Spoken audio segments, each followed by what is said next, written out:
Intelligence is an imperfect business. If it were precise, it wouldn't be intelligence. Mike Hayden is famous for saying that if it's a fact, it's not intelligence. We deal with the unknown. It is interesting to think about the supporting staff who can actually use all of this intelligence.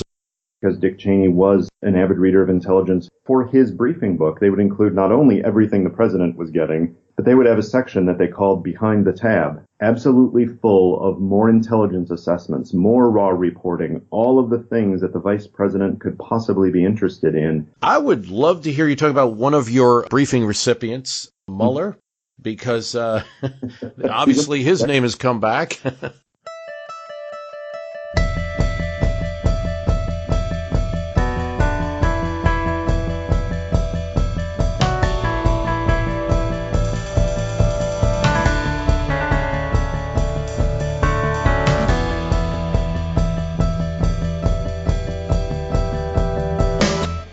Dr. David Priess is a former intelligence officer who worked at the CIA and the State Department during the Bill Clinton and George W. Bush administrations.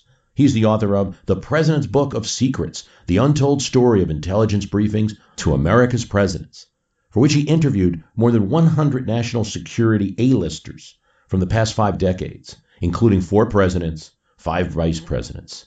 He's a former intelligence briefer himself, having personally delivered the country's top intelligence each morning to senior U.S. government officials for more than 1 year. Priess appears as an authority on the history and politics of intelligence on CNN, Fox News Channel, MSNBC, and he's published articles in the Washington Post, Politico, Foreign Affairs, Foreign Policy, and the Cipher Brief. He joins me today. David, great to have you on My History Can Beat Up Your Politics once again. It is great to be back. It was a fun conversation back, I think, in April or May of this year, and I look forward to digging deeper on some other topics. On our last talk, we talked a lot about presidents, and we almost focused exclusively on the PDB, the President's Daily Briefing. This is that little black book that we picture in our heads that the president gets every day with all the intelligence. But there's a richer story, and I'd like to talk about recipients who aren't the president. Yeah, even right after World War II, as the early parts of the U.S. intelligence community started to form, it was never only the president getting intelligence. He was always sharing top-level documents with others, and lower-level documents were going to other senior officials that just weren't at that level. But when it comes to Lyndon Johnson, from the beginning, he started sharing this most exclusive document that he had, the President's Daily Brief, with others, such that within a few months, it was also going to the Vice President, Hubert Humphrey, because he had been elected to a second term by then, going to a couple of senior National Security Council staffers, the advisor and the executive secretary. It was going to the Secretary of State, the Secretary of Defense, and 4 others. The product also went to Bill Moyers, whose official role was special assistant to LBJ. He was serving as press secretary as well and informally assisting almost as a shadow chief of staff, but not a normal position to get the PDB in times since. We only had a limited time the last time talking about that PDB. I mean, it contains so much. I mean, but it is also a summary.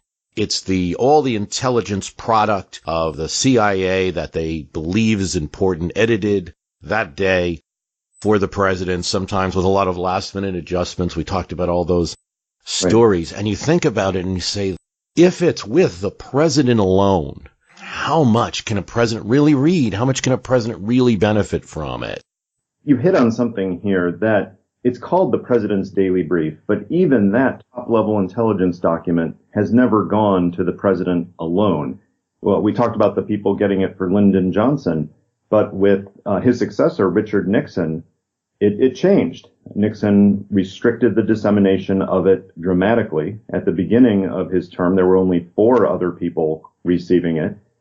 Soon thereafter, he added perhaps his closest personal friend in the administration, John Mitchell, who was the Attorney General. Nixon famously didn't let people inside his personality. So when John Mitchell was getting the PDB, that's who the CIA got its best insight into what would work for Nixon, who was not sharing what he would like. Mitchell told the CIA officer, the president is a lawyer, and a lawyer wants facts. So almost overnight, they changed the format of this document to put more facts up front and to make clear when there was opinion as opposed to fact. That's good advice from somebody who normally would not get the president's daily brief and get that level of information, but it was because of that relationship with the president itself. Talk about the folks who aren't the household names, mid-level officials, working-level folks who do the nuts and bolts of foreign policy and national security. Right. Product we've talked about so far, the president's daily brief, has always been limited, at its minimum to just a couple of people, at its maximum to a few dozen. But there are hundreds, even thousands of people working in national security bureaucracies across Washington and around the world. So it really does go back to the 1950s as that national security bureaucracy was building. Back then, the Central Intelligence Agency produced a product called the Current Intelligence Bulletin. And that went to Harry Truman and about a dozen others.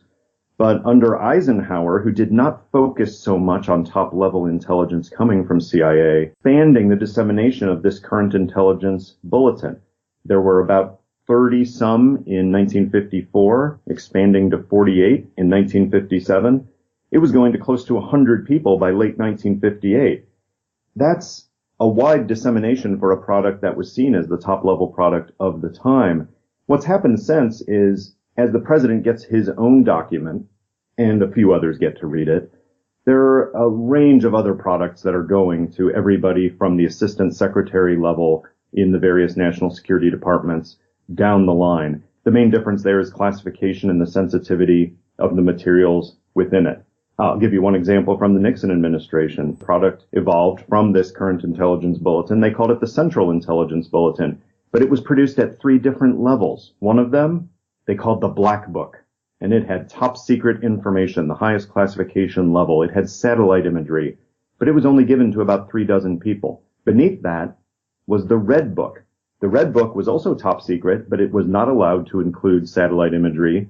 It, therefore, was able to go out to about 150 people.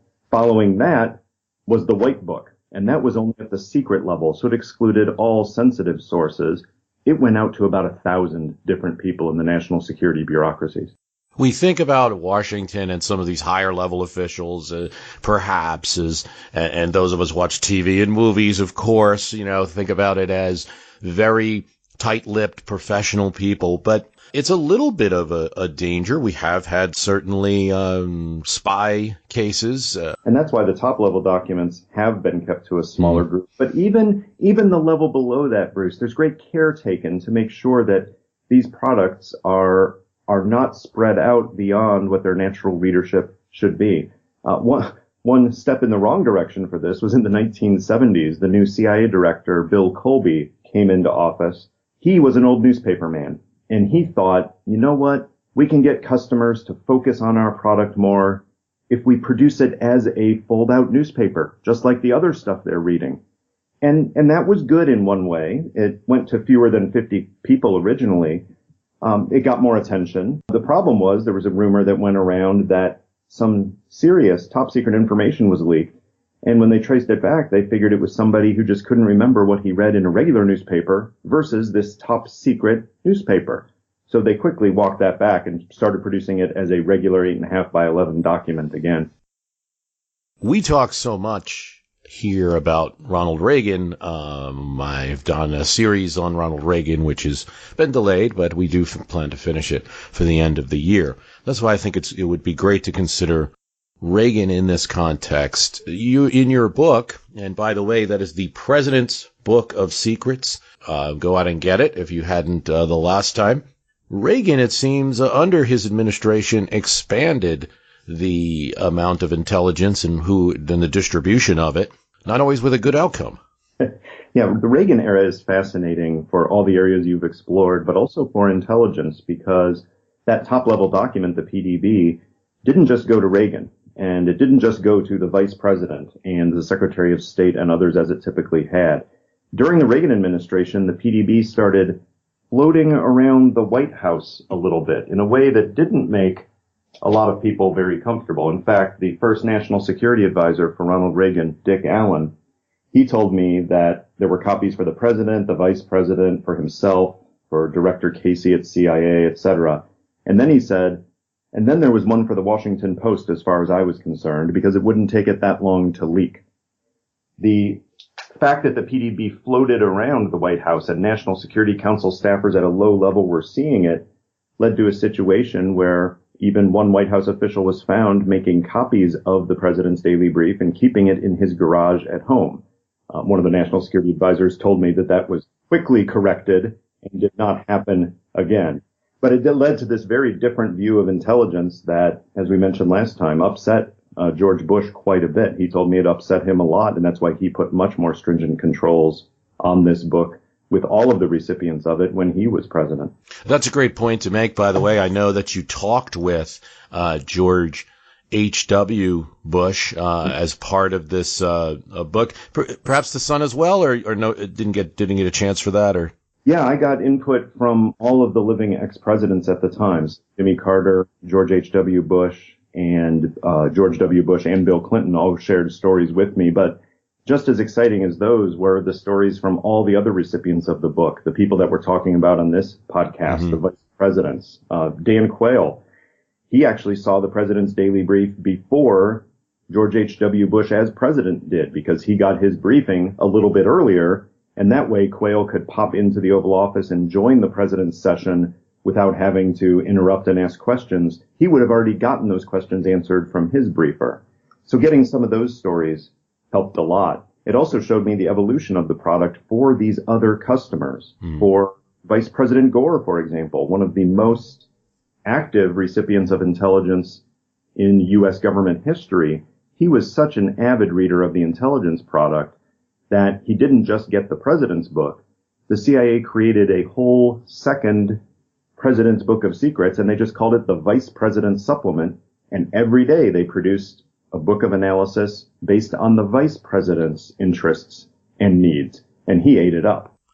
I remember, a little off topic, but I remember just on the Gore, I recall a story where he was being shown a email list for a fundraising kind of company and shown the software. And it's kind of like the vice president who's running for president coming to the office and you're showing this. But the tech guy who was showing the system didn't think he was listening very much, and he's showing him all the details, and we do this and do this. And Gore was silent the entire time. After he was done, he figures, okay, he's going to go to the next desk and finish his visit. No, Gore asks 3 very detailed questions about the system that he had just repeated. So I think that one of the great things about your book is that it provides some insight in a different kind of way than some of the traditional books about presidents, vice presidents, and other people. For instance, we've cited your book on the Reagan series as we try to understand Ronald Reagan better, because one of the things it does on one side, we saw through some of the research that your book did that Reagan was a documented avid reader of intelligence. On the other hand, it also, this story of how Reagan dealt with his subordinates demonstrates a point that many, even of his own friends, contend about his management skills, and how sometimes he was just letting subordinates run the show. And you see that in this action. In the story you just told, I think we see moving towards answers to the questions we've always had about vice presidents. How did the vice president become so important in modern times? And how much is the intelligence product that they receive? If they didn't have it, maybe they wouldn't be able to say much with the lunch with the president. That's right. There was a big play on that back in the Kennedy administration when Kennedy and Johnson, who had no love lost for each other, were going through various foreign policy discussions. Kennedy often wouldn't include Johnson in that inner circle. And his excuse for doing so was saying, well, Lyndon Johnson hasn't read all the cables, ignoring the fact that he as president could authorize his national security staff to give Johnson anything he wanted. Most presidents since then have included their vice president in things. One of the best stories of intelligence for vice presidents, though, comes from a time when that didn't happen.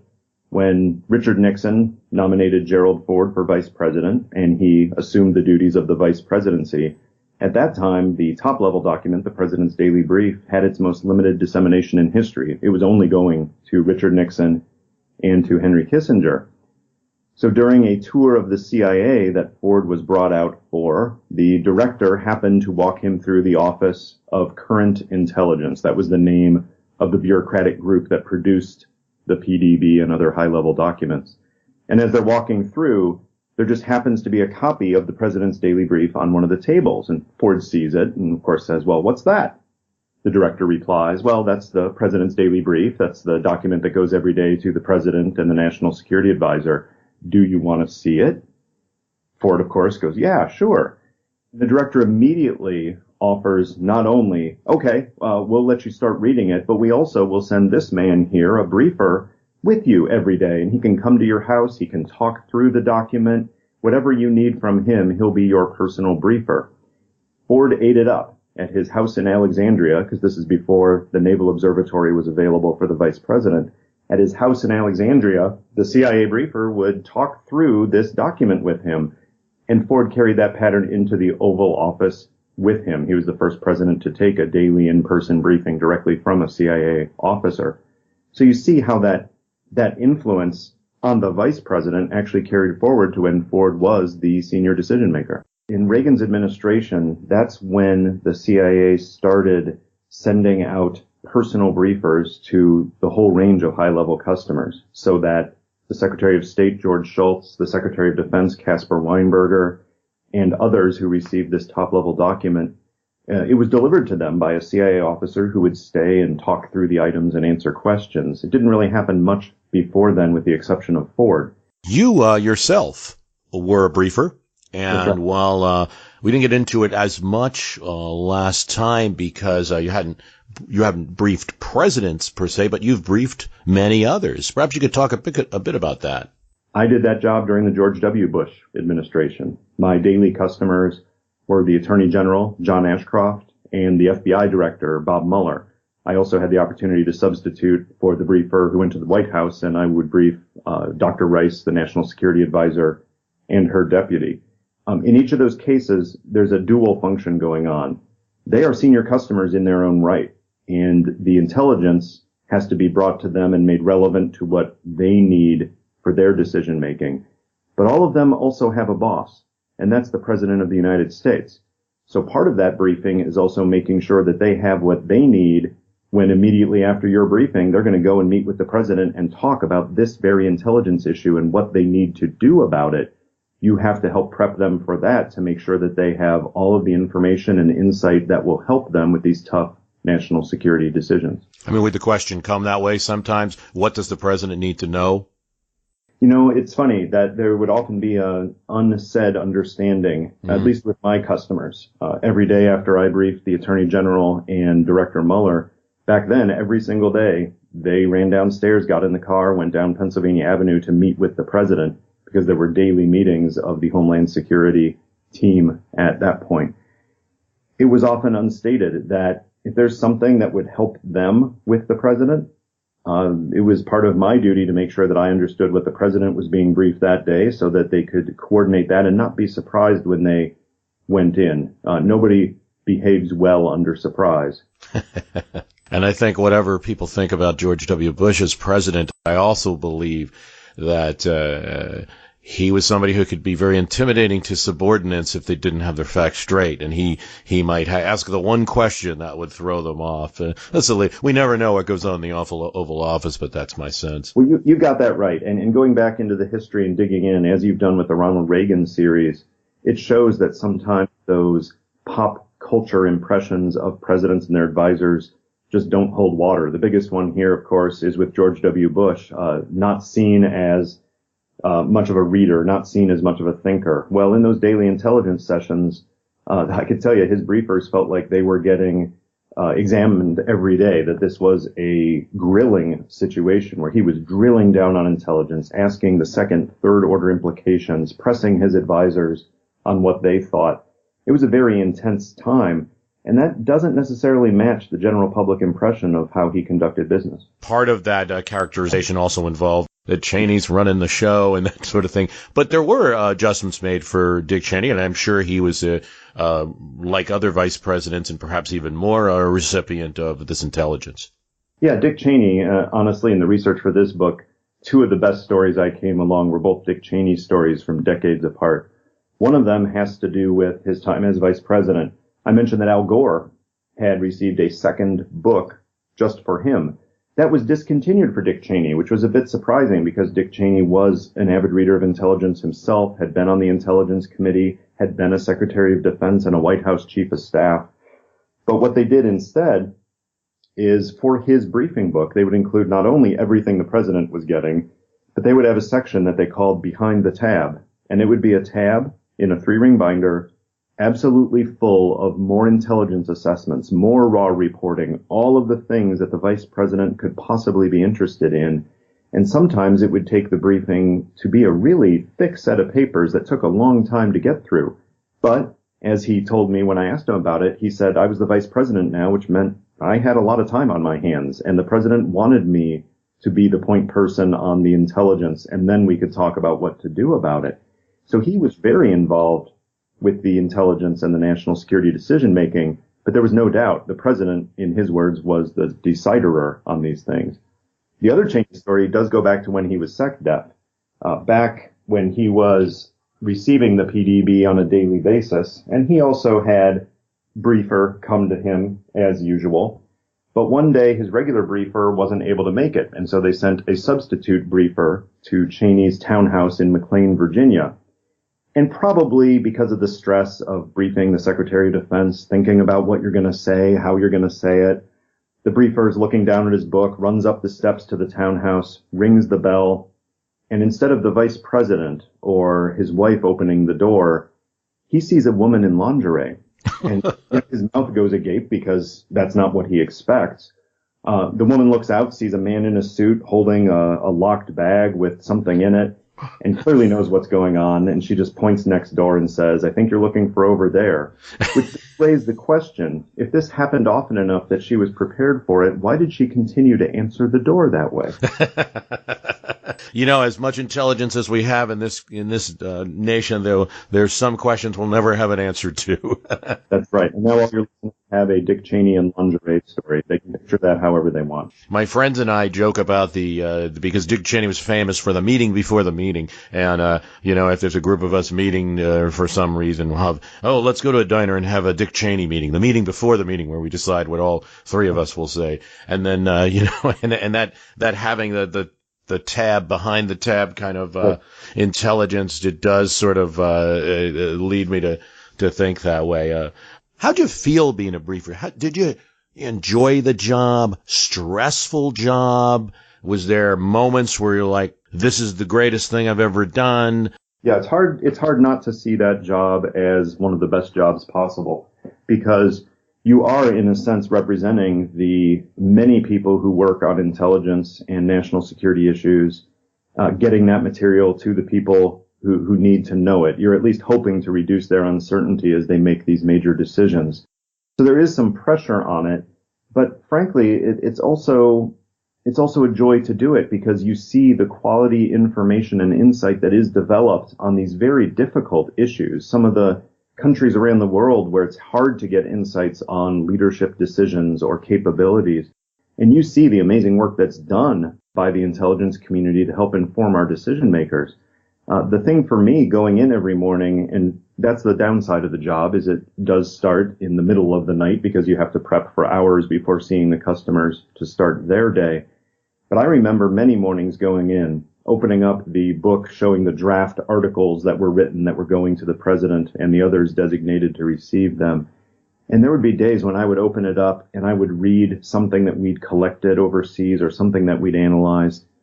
And my jaw would drop and I would think, wow, that's why we do this. This has paid off. As a taxpayer, I'm proud of this. And then sometimes I would open that book and I would see a piece and I would say, that's it? That's all we got? We're giving that to the president? That doesn't move the ball forward very much. And you couldn't always predict which you were going to get. Sometimes it depended on the collection that was coming in from various intelligence sources. Sometimes it depended on the topic that was being analyzed. But the job itself is one of the best jobs that anyone in government can have because you are directly helping the people who have to make the toughest decisions that get passed up to that senior level.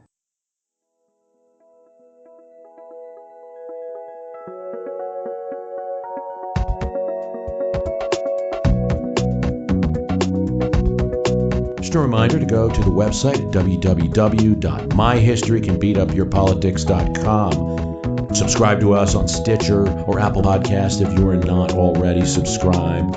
Subscribe by email, and consider the My History Can Beat Up Your Politics Premium Extra podcast, where you get extra episodes not available to regular subscribers.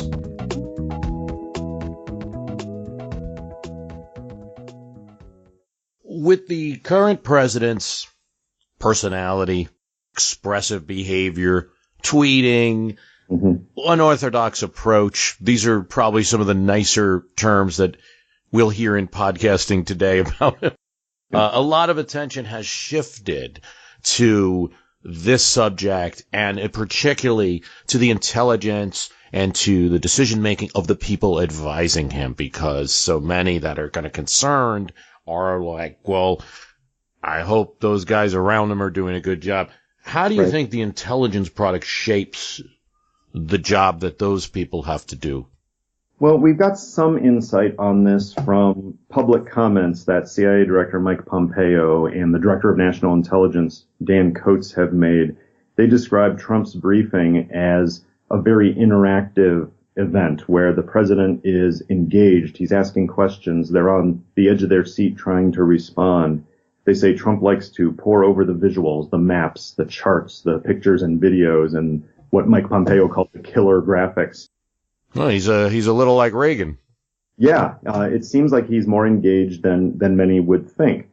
Now, of course, we don't know with almost any president, even historically, it's hard to assess how that actually influences their thinking. Most of us aren't self-aware enough to know how new information informs and updates our worldview. Very hard to do that in real time. But in terms of the briefings, there is some surprise there. Many people predicted, based on the personality of Trump, based on his apparent lack of appreciation for hearing news he doesn't like.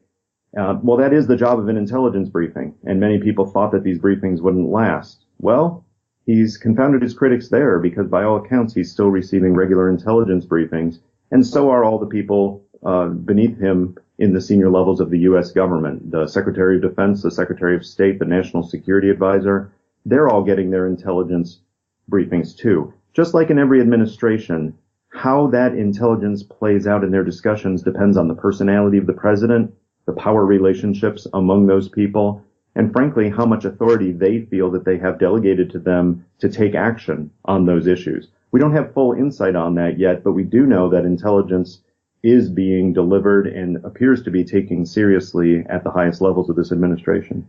Yeah, I remember in our last conversation, there was still some question about it. In your past experience or history, have you seen a president be saved kind of by an associate who saw something in the intelligence or heard something in the briefing that the president had missed? Yeah, this was a hard one because we don't have great insight into the president's discussions throughout the day as to what happened. But I can tell you a few things. First, personally, from briefing Bob Mueller at FBI and John Ashcroft, from briefing Condoleezza Rice, all the time they would read something and highlight it and say, I need to talk to the president about this. So it was part of the process to make sure that those people that he was allowing to see the information were reading it, thinking about it, internalizing it, and then deciding what's the angle here that we think the president needs to focus on. That was part of their job. Now, at least in the case of George W. Bush, he was also reading the intelligence deeply, thinking about it, and all of that. Historically, that hasn't always been true. Richard Nixon, who was a foreign policy fanatic, loved the topic, loved thinking about it, strategizing about it, does not appear to have been a very close reader of all the assessments that were provided to him. So most of the information that the intelligence conveyed was probably brought to him by Dr. Kissinger in their many times a day talks about foreign policy and national security. In terms of someone being saved by an advisor who saw the intelligence and he didn't, the closest thing I have to that is in the case of Bill Clinton and Al Gore, where Al Gore told me and Bill Clinton confirmed that all the time Al Gore, who was reading much more intelligence, had the time to dig into it. He would bring things to the president's attention and say, did you see this? We really need to work on this. And it wasn't that Bill Clinton hadn't seen it because he wasn't paying attention to the products he was getting. It was just that Al Gore was getting so much more that there would be occasional things that he would know from his previous conversations with the president that Clinton would want to discuss with him. It's so interesting, thinking about the modern vice presidency, and it really starts after Truman and Alvin Barkley and being a member of the National Security Committee and being in on some meetings. And, that's really enhanced the modern presidency, having two people, though we think of the VP sometimes as a kind of like also, an afterthought. We talked about previously with an interview with A.J. Blame, who's the author of The Accidental President, about Truman. And I was questioning him because I really felt, reading his accounts of the first few days of Truman, that if not for Jimmy Burns, who had all this intelligence about what had gone on after FDR's death, because you had a president who kept everything close to the vest, not very good when he dies in office. And then, without Jimmy Burns and some other people, we might not have had this story of this man from Missouri who takes over the presidency and does an arguably good job in the first few years. And it is interesting to think about the supporting staff who can actually use all of this intelligence product. Is that something that's talked about in the agencies? Like, gosh, we're creating a lot of product here. Are we creating too much that it can't be used? I think there is an issue of focus and who do you need to provide information to and how. The best example of that playing out with the vice presidency and the rise in the modern era of the vice president as an actual senior customer as opposed to an afterthought is with Walter Mondale. Walter Mondale with Jimmy Carter was given vast responsibilities and overall advisor job. He actually saw the same copy of the president's daily brief as Carter saw. After Carter saw it and made notes in it, that copy would go to Walter Mondale, who would therefore get insight not only into the intelligence, but also into Carter's thinking. So agency officers realized, okay, so we've got a product going to both people. Clearly, they're getting some insight on it from each other, and they would have to have conversations with people like the National Security Advisor to find out, all right, so what's going on? What could be useful? What would be more or less useful? Trying to target products at lower level officials, but still senior in bureaucracies like assistant secretaries and such. That can be a little bit easier because it's easier to build a relationship as a senior intelligence officer with an assistant secretary than it is to build that relationship with the president or the vice president. There's simply the matter of access and the matter of time. In general, the products are more easily tailored to lower level officials who have to make tactical decisions on foreign policy. The amount of bureaucratic attention, however, that goes to the president and the highest level of officials is dramatically more to try to take those kernels that you get and determine what would be more helpful for them. And there is also some briefings that go to Congress as well. Yeah, Congress, it's funny. Congress has had a dramatic shift just like the vice presidency, because if you go back before the mid-1970s, Congress was given very little intelligence relatively. Access to it was severely limited. But the investigations in the mid-1970s, the Church Committee, the Pike Committee that led to revelations about the intelligence community, also led to the establishment of permanent oversight committees. And the amount of intelligence, information, and analysis going to Congress exploded after that when Congress became a customer of intelligence information as well. Now, it's not the same information that is going to the president. The president's daily brief has never been delivered to Congress. But the intelligence assessments would be consistent. That is, there wouldn't be one assessment given to the president and a different one given to Congress. That would violate the ethic of the intelligence community to call it like they see it. It's simply a matter of the sensitivity of the sources, the details about how the information was collected. The intel committees at this point, however, are involved in everything from receiving analysis to overseeing covert action that is directed by the president. Congress has become a serious intelligence consumer in a way that simply couldn't have been imagined going back 50 years. And Speaker Ryan, he is in the line of succession. So right. He's probably, involved in these committees and getting. Yeah, senior leaders of Congress, such as the Speaker, such as the Intel Committee chairman in the Senate and the House, they receive not only the written product, but they have access to intelligence community briefings as they see fit. The big difference, of course, as I mentioned, is the president's daily brief. And even after 9/11, the huge investigation that went into that, the president was not authorizing Congress in its investigation to see historical president's daily briefs. It took the actual independent commission and a lot of public relations efforts to reveal some of the president's daily briefs to the commissioners so they can include that in their report. A reminder that I'm speaking with David Priess, the author of the President's Book of Secrets, and it's the history of the President's Daily Briefing and also intelligence briefings from Kennedy to Obama. Now, go out and get that book. David, for that book, you interviewed 100 senior officials beyond the presidents. We talked about Henry Kissinger, Jim Baker, Don Rumsfeld. Any interesting story from all the president's men? Yeah, there were actually quite a few interesting ones. For some of your listeners who are interested in Watergate and the Nixon administration, one came down to me from one of the briefers who briefed the Attorney General, John Mitchell. John Mitchell was a testy customer. He was somebody who was not shy about expressing his dissatisfaction with the product that was being received. And one morning after an election, I believe in Malta or something like that, Mitchell was griping to his briefer, who happened to be a substitute for the regular briefer. And Mitchell said something like, "I've never seen you guys call one of these elections right." Well, in fact, the previous day's President's Daily Brief had called the election result and gotten it right, but the substitute briefer simply hadn't seen it. So he mentioned to Mitchell, he said, "Well, at least we got the Allende election right," which was a reference to the Chilean election that had a lot of drama for the United States. That was probably not the best rejoinder to use, because referring to that election, which had frustrated the Nixon administration enough to later try to overturn the elected Allende government, it did not go over well with Mitchell, who just snapped back at him. "Why didn't you do something about the election?"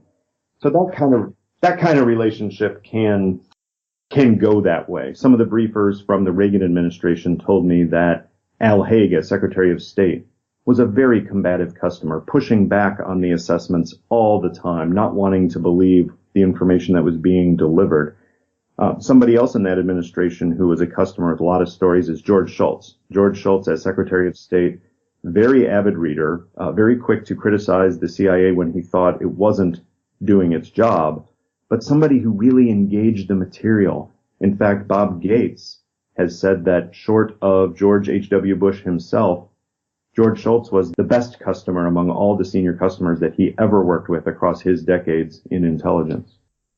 You know, that brings up a couple of good things to talk about, but one is, we're narrowing down on our Reagan series, and my couple of last episodes going to be on the Cold War.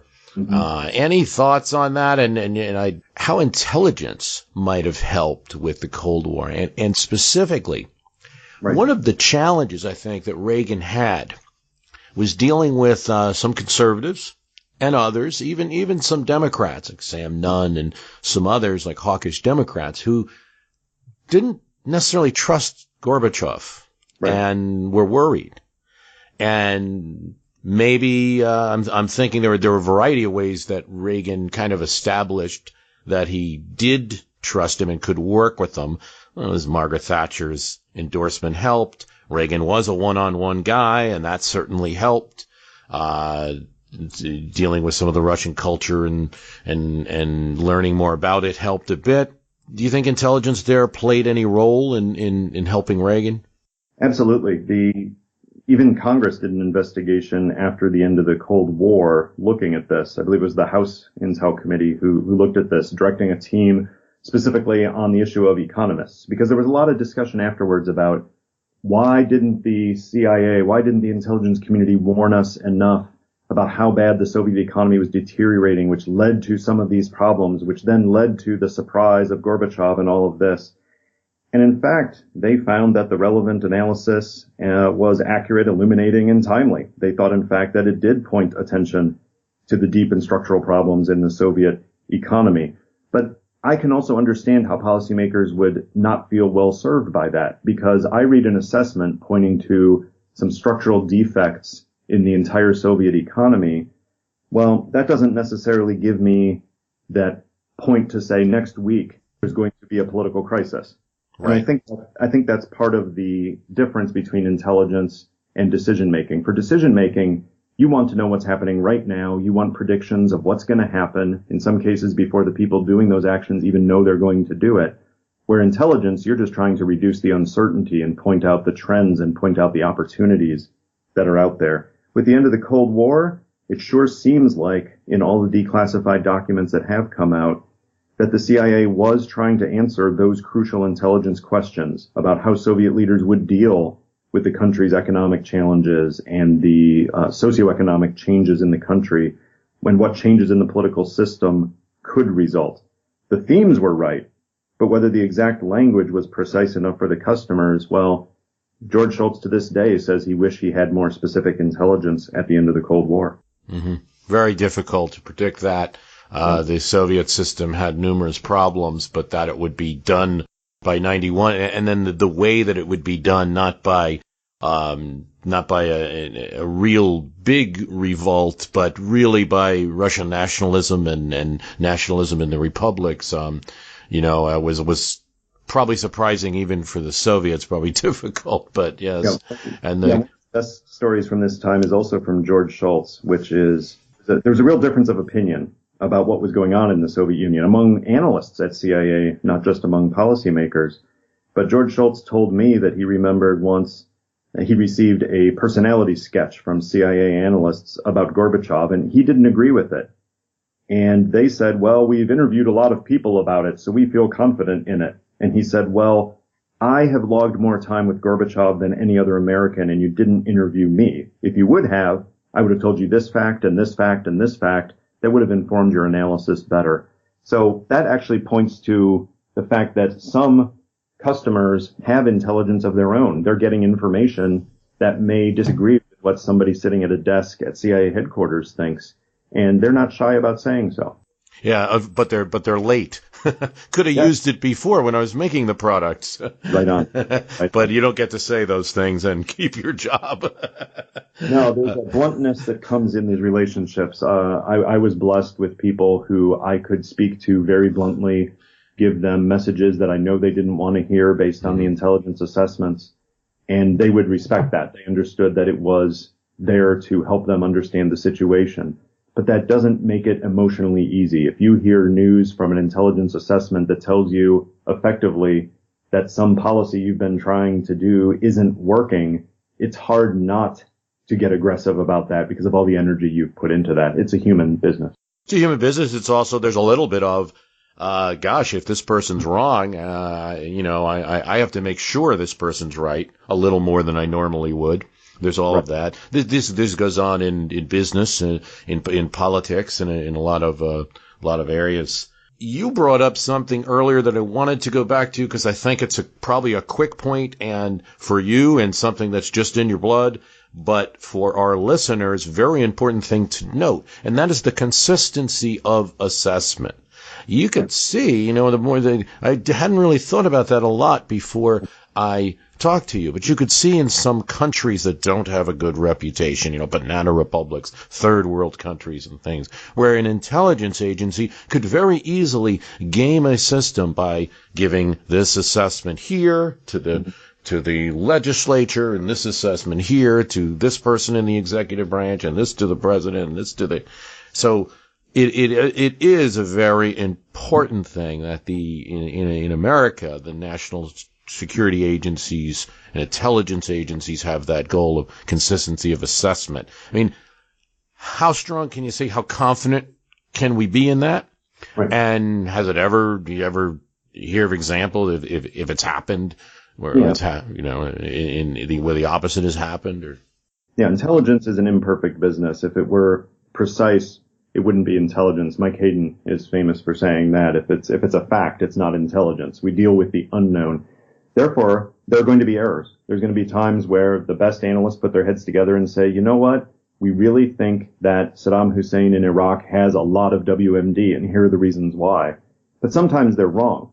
What we've discovered over time as institutions is we've seen the intelligence agencies adapt and learn. One of the reasons that we have competing intelligence agencies is for this reason. I think if one intelligence agency were trying to push a particular line in order to influence policy, well, you've got other intelligence officers in other agencies who would say, well, wait a minute, we're looking at the same information and you're not playing it straight. So there's that check and balance inherent in the system. You also have the actual national security decision-making bureaucracy where you have officials responsible for certain areas of the world. And they are very smart on those areas of the world. You're not going to get somebody who's been a State Department Foreign Service officer for 30 years working in the Middle East who's not going to know the dynamics of the Middle East. He or she may not agree with the intelligence assessments that he or she receives, but he or she is going to know the region well enough to know if the intelligence is being cooked. The experience I had and in the research that I did not see any evidence of manipulation of intelligence. Very different than intelligence officers getting it wrong. We do that all the time. Certainly. I would love to hear you talk about one of your briefing recipients, Mueller, because obviously his name has come back. Yeah, I can tell you a few things. I won't reveal anything about the actual material we briefed, of course. It's still classified, and the nature of the relationship is often one that's nearly sacred because you don't want to reveal someone's reactions. But I can give you a general impression, which is that Director Mueller was the kind of guy who operated at two levels that I could see, and simultaneously, which was remarkable. He could both process the information I was giving him at a very tactical level, down to the details, and remembering details from briefings days and weeks and months before, processing that, and at the same time realizing what the strategic implication was, how the pieces all fit together. So it was almost like looking at a piece of a jigsaw puzzle and recognizing the actual pattern on the piece while keeping in mind the whole 1,000 piece picture that he's trying to put together. Very sharp mind and very focused on that. The other thing that I learned from him is a pit bull gets a negative connotation, but the persistence and the diligence that he had, he did not let things go that he thought were incomplete. He didn't settle for second best, and he didn't let me do that either. So in the intelligence briefings, very often, I would present something representing the analysis that I'd received and the experts that I'd talked to, and he would press me for more and press me for more and press me for more. And if it wasn't enough, he would let me know, and my job would be to get that additional insight for him from the people looking at the topic. He wasn't somebody who let go easy, and I think that reveals something about where this investigation will go. Oh, the great insight. Yeah, certainly good to know. And in fact, I think one of the reasons that we enjoy you coming on so much, I believe there's so much of a thought that the CIA is this building with there's no light inside, and it's such a dark secret place, and we're not even allowed to know all these things that you're talking about. So it's great. Everyone go out and get The President's Book of Secrets by Dr. David Priess. And we've really enjoyed having you on here. Thanks for coming on. You're welcome, Bruce. And we want to thank David Priess for coming on once again. And he has done us a favor. There are 2 additional questions that I ask him that he answers on the Premium Podcast. You can get the Premium Podcast as little as $2 a month. You can also gift it to other people this holiday season. The Premium Podcast is available at www.myhistorycanbeatupyourpolitics.premium.com for that premium extra podcast. There's at least like 30 bonus items on that extra podcast feed. I want to thank you for listening.